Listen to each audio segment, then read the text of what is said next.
Welcome back সবাইকে ভূত বাংলার নতুন একটা এপিসোডে। নিলয় ভাইকে অসংখ্য ধন্যবাদ তার এই গুরুত্বপূর্ণ ঘটনাটা আমাদেরকে শেয়ার করার জন্য। আজ আমরা একটা ভ্রমণের লোমহর্ষক ঘটনা শুনতে যাচ্ছি।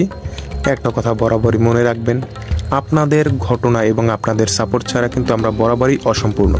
তাই আপনারা আপনাদের গুরুত্বপূর্ণ যে ঘটনা আছে সেগুলোকে লিখে অথবা ভয়েসের মাধ্যমে আমাদের কাছে পাঠাতে পারেন। আমরা এটাকে সবার কাছে ছড়িয়ে দিব এই চ্যানেলের মাধ্যমে। ডেসক্রিপশনে হোয়াটসঅ্যাপ নাম্বার দেওয়া থাকবে, সেই নাম্বারের মাধ্যমে আপনারা আপনাদের যে গুরুত্বপূর্ণ যে গল্পটা আছে বা শেয়ারকৃত যে গল্পটা আছে লিখে অথবা ভয়েসের মাধ্যমে আমাদের কাছে পাঠাতে পারেন। হ্যালো এভরিওয়ান, এটা আমার একটা পার্সোনাল স্টোরি আর আমি চাচ্ছি আপনাদের সাথে শেয়ার করতে, তো আশা করি আপনাদের ভালো লাগবে। যাই হোক, শুরু করি। আমরা একটা পিকনিকে গেছিলাম, তো বাস ছাড়ছে রাতের 9টায়, যাতে সকাল সকাল আর কি কক্সবাজারে পৌঁছানো যায়। বলতে ভুলে গেছি, আমরা ইংরেজি বিভাগ আর কি ট্যুরে যাচ্ছিলাম।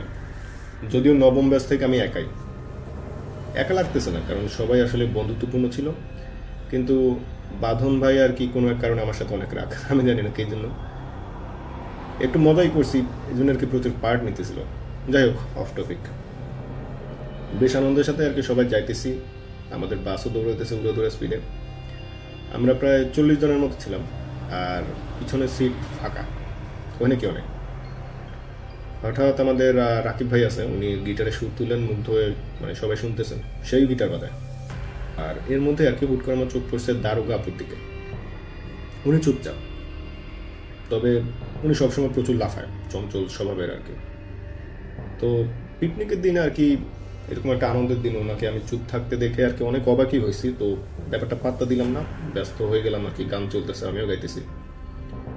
তো গান গাইতে গাইতে সবাই ঘুমাই পড়ছি, আমরা খেয়াল নাই কখন ঘুমাইছিলাম। হুট করে চিল্লাপাল্লা শুনে আর কি সবার ঘুম ভাঙছে, মানে দেখলাম আর কি সবাই বাস থেকে নামতেছে।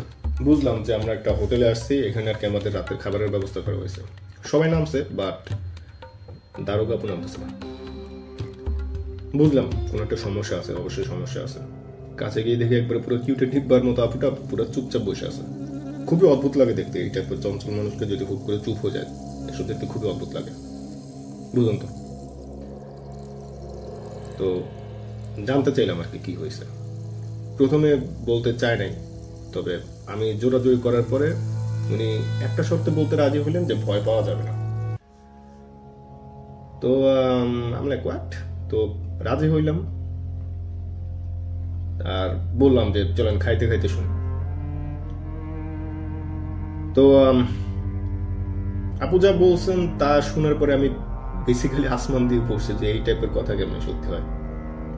উনি নাকি গত রাত্রে স্বপ্নে দেখছে যে আমরা যে বাসে করে ট্যুরে যাইতেছি সেটা নাকি কয়েক বছর আগে, মানে ওই বাসের মধ্যে আর কি কয়েক বছর আগে সন্ত্রাসীরা একটা মেরে রেপ করছে। এর রেপের পার্টটা মিউট করে দেন, বিপ লাগাই দিয়ে আর কি। আর মেয়েটারে নাকি ওখানে খুন করছে। তারপর থেকে আর কি ওই মেয়ের আত্মাই বাসের মধ্যে আটকে গেছে। এটা স্বপ্ন, এটা জাস্ট ওনার স্বপ্ন। মূল ভয়ের কথা ওইটা না, মূল ভয়ের কথা হয়েছে ওনার ভয় আর কি যেখানে, এটা হচ্ছে দারোগা আপু বাসে ওঠার পর থেকেই খুবই আনইজি ফিল করতেছিল। আর উনি নাকি নিজের চোখেই দেখছেন যে পিছনের ফাঁকা সিটের মধ্যে একটা রক্তাক্ত মেয়ে বসে আছে। চুলগুলো একবারে পুরো এলোমেলো, উস্কো ফুস্কো, লাল চোখ দুইটা যেন বেরিয়ে আসতে চাইতেছে, আর জিব্বা বাইরে হয়ে আছে অনেকটা। বলতে কেমন সরি, আর জিব্বা বের হয়ে আছে অনেকটা, আর ঘাড়ের কাছে নাই কোনো নিঃশ্বাসের শব্দ শুনছেন। যাই হোক, শুনে আমিও খানিকটা ভয় পাইছি, বাট অতটাও না, কারণ আশেপাশে অনেক লোক আছে। তো আমি এই জন্য আর কি ওটা নিয়ে আর কিছু বলি না, আমি জাস্ট শুনছি আর হজম করে বসে রয়েছি। যাই হোক, আপুরে সাহস দিয়ে বললাম যে আমার পাশের সিটে বসেন ভাই, পাশের সিটে বসেন, বাস চলুক। তো বাস চলা শুরু করছে, তারপর হুট করে আমি একটা চিল্লানি শুনলাম আবারও। আমার মনে কিন্তু অলরেডি ওই একটা ভয় ঢুকে আছে। এখন এই টাইপের চিল্লানি শুনলে আমার ভাই প্যান্টের মধ্যে কাছে এড়ে দেওয়ার কথা, বাট লাকিলি আমি করি নাই, থ্যাংক গড। চিল্লানি শোনার পর আপুর দিকে তাকাইলাম, জিজ্ঞেস করলাম যে কিছু শুনছেন আপনি? উনি জাস্ট মাথা নাড়েছে। কিন্তু আমরা দেখলাম যে আসলে সবাই ঘুমাই আছে। তার মানে এই যে চিল্লানি, এত ধরে চিল্লানি জাস্ট আমরা দুজনে শুনছি কেমনে, আমার কোনো আইডিয়া নেই। বুঝলাম যে বাসের মধ্যে অতি প্রাকৃত কোনো কিছু একটা আছে, আনন্যাচারাল কিছু। সবাইকে রেখে আমাদের কেন পেয়ে বসলো ভাই, স্পেশালি আপুরে, নকলু। অথবা আপুর সাথে ওই খারাপ আত্মার চেহারা মিল আছে, তাও কোনো আইডিয়া নেই।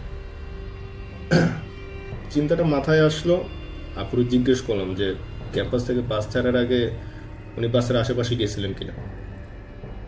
উনি বললেন হ্যাঁ। সাথে সাথে গুগলে সার্চ দিলাম যে বাসে একটি মেয়েকে রেপ করে হত্যা।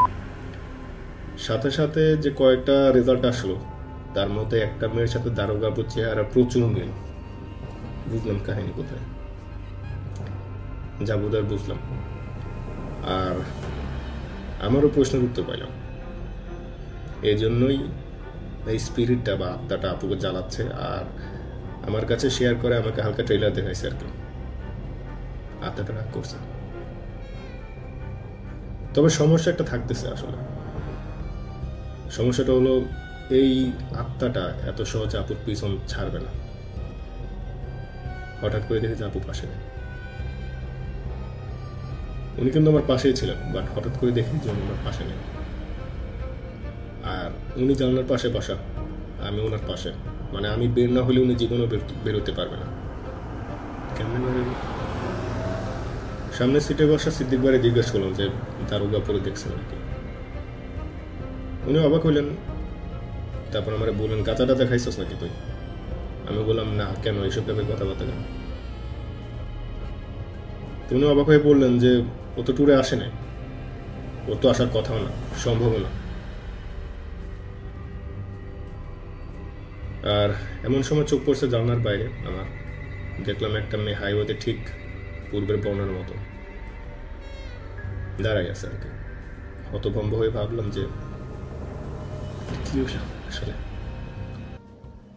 ওয়েল, এই ছিল আমার ওভারঅল স্টোরি। কোনো আইডিয়া নাই কেমনে কি হইল, ওটা তো আমি নেশাও করি নাই, বাট আপনারা যা বোঝার বুঝে নেন। Thanks for watching, by.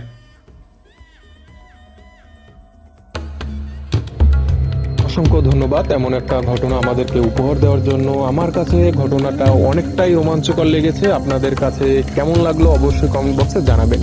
আপনারা ভাবুন যে আপনি কারো সাথে, চেনা পরিচিত কারো সাথে আপনারা কোথাও ভ্রমণে গেলেন, হঠাৎ দেখলেন সে কথা বলতে বলতে আপনার পাশে নেই, কিন্তু বাইরে দেখলেন যে সে রক্তাক্ত অবস্থায় দাঁড়িয়ে আছে রাস্তার একটা পাশে অন্ধকারে ভিতরে। আপনার অবস্থাটা বা আপনার অনুভূতি ঠিক কেমন হবে অবশ্যই জানাবেন কমেন্ট বক্সে। আর আপনারা যদি চান যে আপনাদের গল্পটাকে আমরা পড়ে শোনাই বা আপনাদের গল্পটা শেয়ার করা হোক, তাহলে ডেসক্রিপশনে হোয়াটসঅ্যাপ লিঙ্ক দেওয়া আছে, তার মাধ্যমে আপনারা আপনাদের গল্পটাকে আমাদেরকে পাঠিয়ে দেবেন। আমরা আপনাদের গল্পটাকে অবশ্যই এখানে শেয়ার করব। ভালো থাকবেন, আজকে এই পর্যন্তই।